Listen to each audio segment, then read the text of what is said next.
নমস্কার। তো চলুন আজকে একটি ছোট্ট একটা কোম্পানি, একটা স্মল ক্যাপ কোম্পানি নিয়ে আলোচনা করব। এসএমই কোম্পানি, মানে একদম ছোট কোম্পানি। প্রথমে কোম্পানিটার নাম বলে দিই, সেলেকর গ্যাজেট। কোম্পানিটার নাম হচ্ছে সেলেকর গ্যাজেট। এটা একটি ইলেকট্রনিক্স কোম্পানি বলতে পারেন। মোটামুটি এই কোম্পানিটা 2012 থেকে 2012-13 এই সময় থেকে এরা বিজনেস করছে।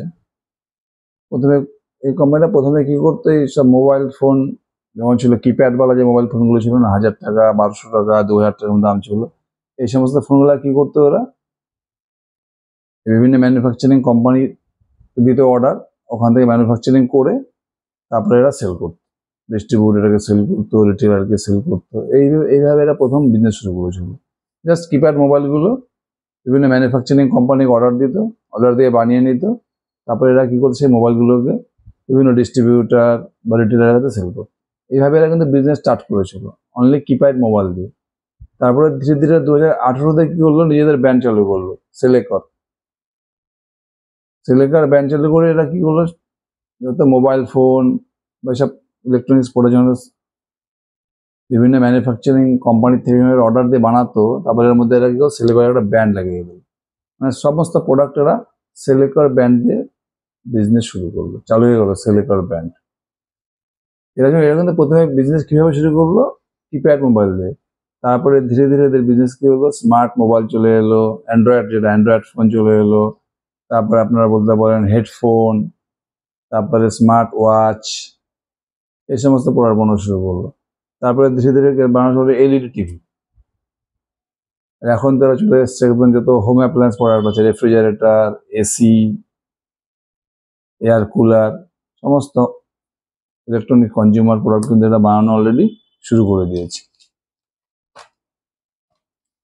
এরা কিন্তু কোনো প্রোডাক্ট ম্যানুফ্যাকচারিং করছে, যে স্মার্টফোন বলুন, স্মার্ট ওয়াচ বলুন, তারপরে আপনার এলইডি টিভি বা রেফ্রিজারেটর বানাচ্ছে, রেফ্রিজারেটর, এসি, যত এরা সেল করছে, এরা কিন্তু কোনো প্রোডাক্ট ম্যানুফ্যাকচার করে না। এরা কি করে, বিভিন্ন হয়তো ইএমএস কোম্পানি আছে না, ইলেকট্রনিক ম্যানুফ্যাকচারিং যত কোম্পানি আছে, পিজিএল মানে পিজি ইলেকট্রোপ্লাস, ইপ্যাক ডিউরেবল, তারপরে আপনার ডিকসন টেকনোলজি, এদেরকে অর্ডার দিয়ে এরা মালটা বানায়। মানে সেলেকরের কাছে প্রচুর ডিজাইনার রয়েছে, প্রোডাক্ট ডিজাইন করে এরা কী করে, এই সমস্ত ম্যানুফ্যাকচারিং যত কোম্পানি আছে, PG ইলেকট্রোপ্লাস, Dickson technology, EPACK durable, এদেরকে অর্ডার দিয়ে মালটা বানিয়ে নেয়। বানানোর পরে মালটা এরা নিজেদের ওয়্যার হাউসে নিয়ে আসে। এখান থেকে এরা কী করে, বিভিন্ন ডিস্ট্রিবিউটার, বিভিন্ন রিটেলারকে সেল করে। এই হচ্ছে এদের বিজনেস মডেল। এরা কিন্তু এদের নিজস্ব কোনো ম্যানুফ্যাকচারিং ইউনিট নেই, এরা ম্যানুফ্যাকচারিং কোম্পানি অর্ডার দিয়ে মালটা বানিয়ে তারপরে আপনার ডিস্ট্রিবিউটার এদেরকে সেল করে। যেগুলো যে ডিস্ট্রিবিউটার হোক, রিটেলার হোক, এদেরকে সেল করে।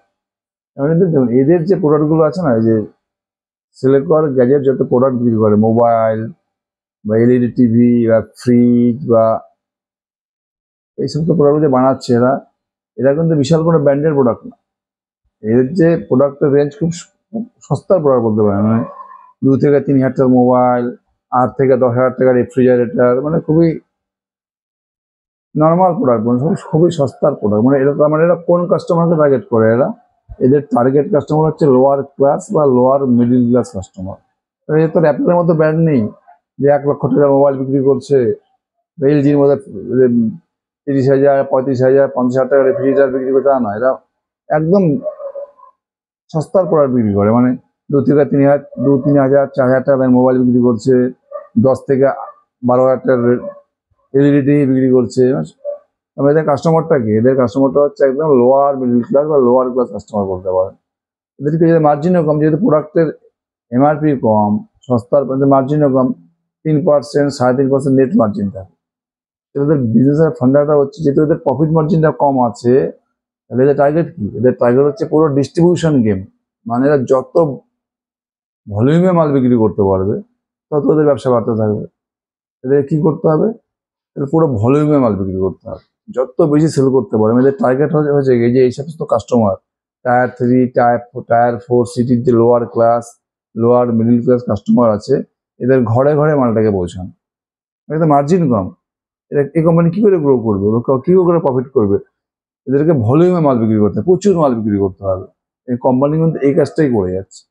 কিন্তু 2023-এ আইপিও আসার পর থেকে সিলিকন গ্যাজেট কিন্তু মোটামুটি 24-25-এ 2 বছরে দেখবেন প্রতি বছর সেলস গ্রোথ ডবল করেছে। 100% সেলস গ্রোথ, 100% প্রফিট গ্রোথ প্রত্যেক বছর করে নিয়েছে।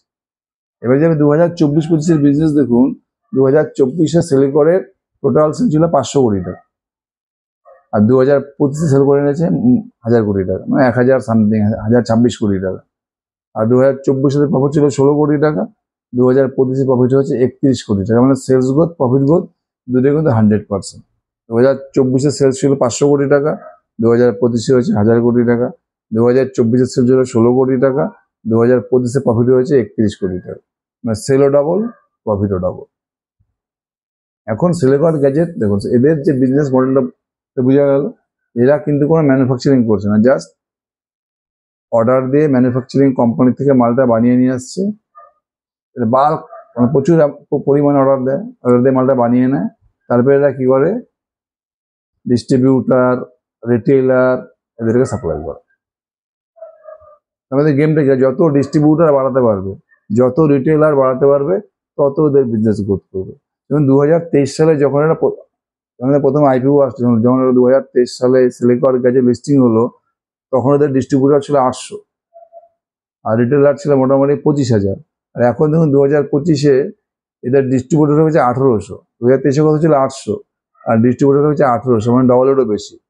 আর রিটেলার ছিল 2023-এ 2500, আর এখন হয়েছে কত 65,000, প্রায় 3 ডাবল। এরা কিন্তু এদের কাজটা দুর্দান্ত করেছে। রিটেলারের নাম্বার বলুন, ডিস্ট্রিবিউটরের নাম্বার বলুন, এরা কিন্তু মোটামুটি 2.5 টাইমস গ্রোথ করে নিয়েছে মোটামুটি 2 বছর। আর একটা কি করেছে এরা, অনলাইন, এরা কিন্তু অনলাইন প্ল্যাটফর্মে চলে গেছে। ফ্লিপকার্ট, মিন্ত্রা, অ্যামাজন, জেপ্টো, পুরো অনলাইন প্ল্যাটফর্মে কিন্তু এরা ছড়িয়ে গেছে।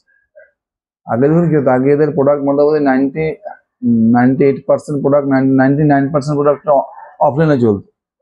এখন কিন্তু এটা কমে হয়েছে 90%, 90% অফলাইন, আর 10% কিন্তু অলরেডি অনলাইনে এদের সেল হচ্ছে। আরো কি করেছে, যেহেতু এর তো ভলিউম গেম, যেহেতু এদের মাল বিক্রি করতে হবে tyre 3, tyre 4 city, lower class, lower middle class মানুষ,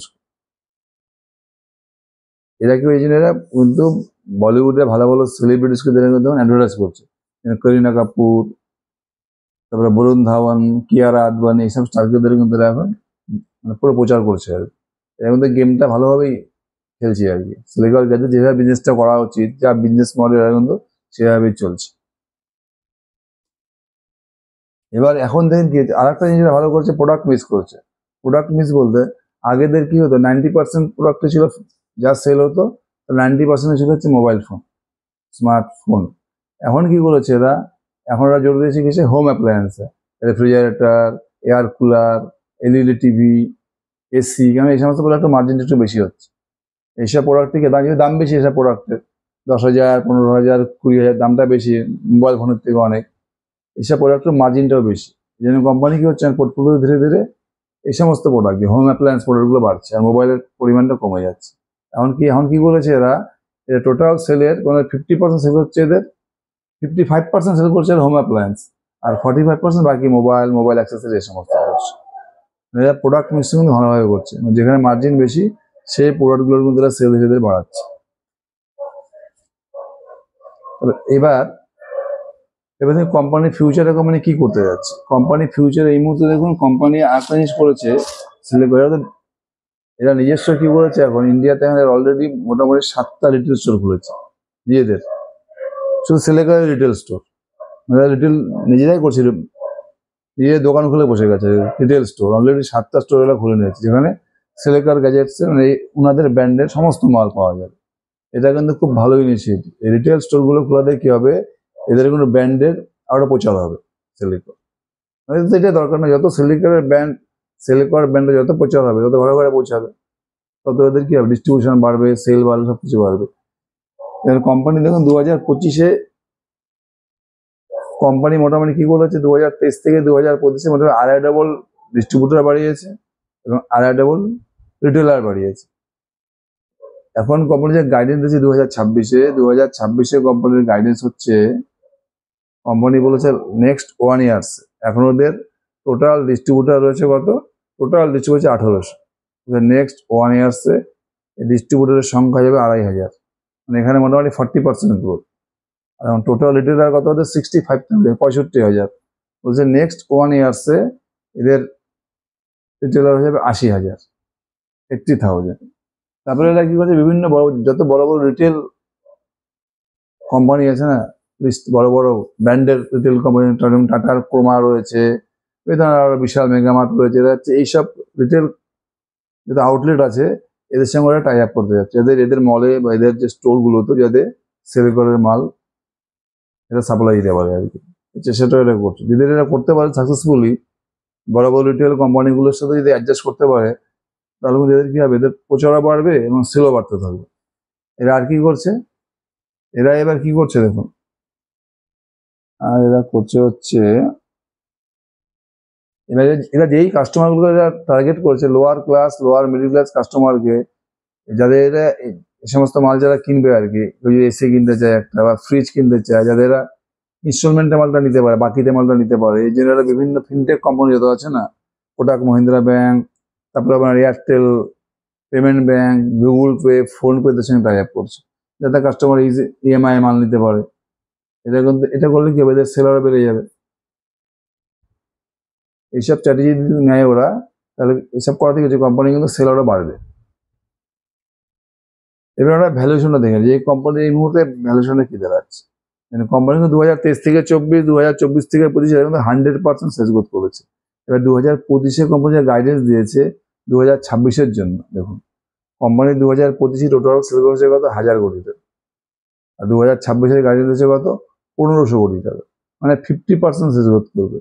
যেটা 23 থেকে 24, 24 থেকে 25 কত করেছে, এটা 100% সেলস গ্রোথ করেছে, এবার কমিয়ে করে দিয়েছে আর 50%। এটা তো হবে, একটা কোম্পানি 100% সেল গ্রোথ বেশি দিন চলে না, 2 বছর 3 বছর চলবে, কারণ কোম্পানির বেস বড় হতে থাকে।